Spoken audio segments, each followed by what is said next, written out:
জায়গাটা কত সুন্দর না? অবশ্যই প্রাকৃতিক সৌন্দর্য। ভালো লাগতেছে, অনেকদিন পর আজকে ঘুরতে বেরোলাম। ওই দেখো ঝালমুড়ির দোকান, তুমি আমার ঝালমুড়ি খাওয়াবে? ঝালমুড়ি খাবা? হ্যাঁ চলো। হ্যাঁ চলো। এই ঝালমুড়িওয়ালা 20 টাকার ঝালমুড়ি দেন তো।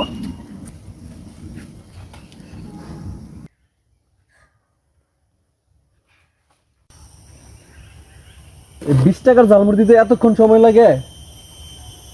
তাড়াতাড়ি দেন। দিচ্ছি।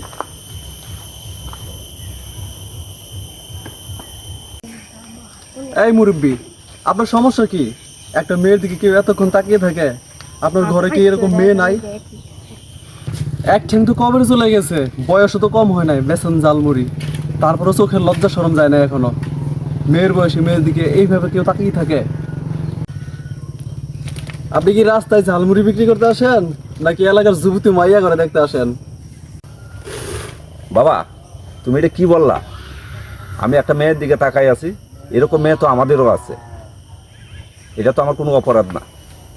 কি ছোট লোকের বাচ্চা, বেসর ঝালমুড়ি আবার আমারে জ্ঞান দেশ, মুখে মুখে তর্ক করস, জ্ঞান দেশ। আর ছাড়ো না, তুমি এটা কি করতেছো? এনার সাথে আর কি করা যায়? কি বললা? সামান্য বিষয় নিয়ে এইভাবে রাগারাগি, এটা তোমার ঠিক হয় নাই। আর এভাবে হুটহাট করে কেউ কাউকে থাপড় দেয়?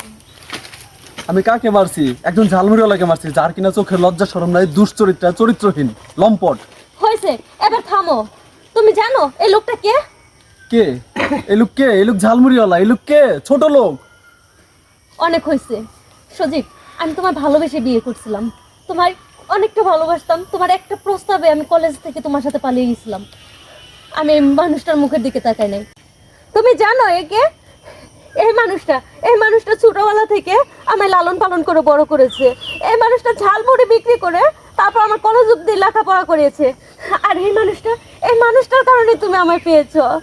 তুমি জানো এত বছর পর আমার বাবা আমাকে দেখে নিজেকে ধরে রাখতে পারে নাই, সেই কারণে আমার দিকে ওইভাবে তাকিয়ে থাকছে। আর তুমি মুখে যা নয় তাই বলতেছো আমার বাবাকে। হ্যাঁ, ও তো ঠিকই বলছে মা। আমি একজন ঝালমুড়িওয়ালা, তো ওইটা তো অস্বীকার করি না। এটা তো আমাদের স্বীকার করতে হবে, কারণ যারা ঝালমুড়ি বিক্রি করে তারা তো মানুষ না, তারা হচ্ছে অমানুষ।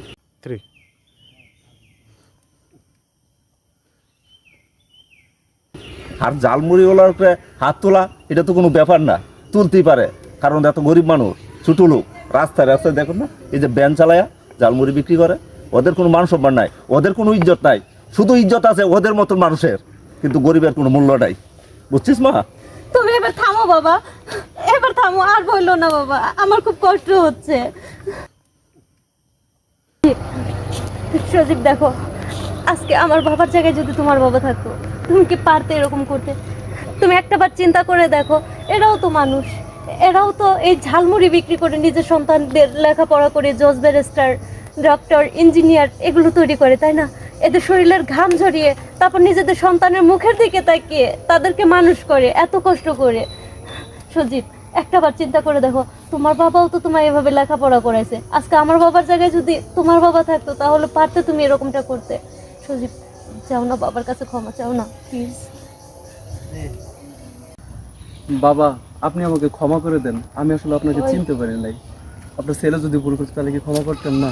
না আপনি বাবা, আমাকে ক্ষমা করে দেন। সন্তান কোনোদিন বাপের কাছে ভুল করে না, কারণ বাবা সব কিছু মাথা পেতেন। যাও বাবা।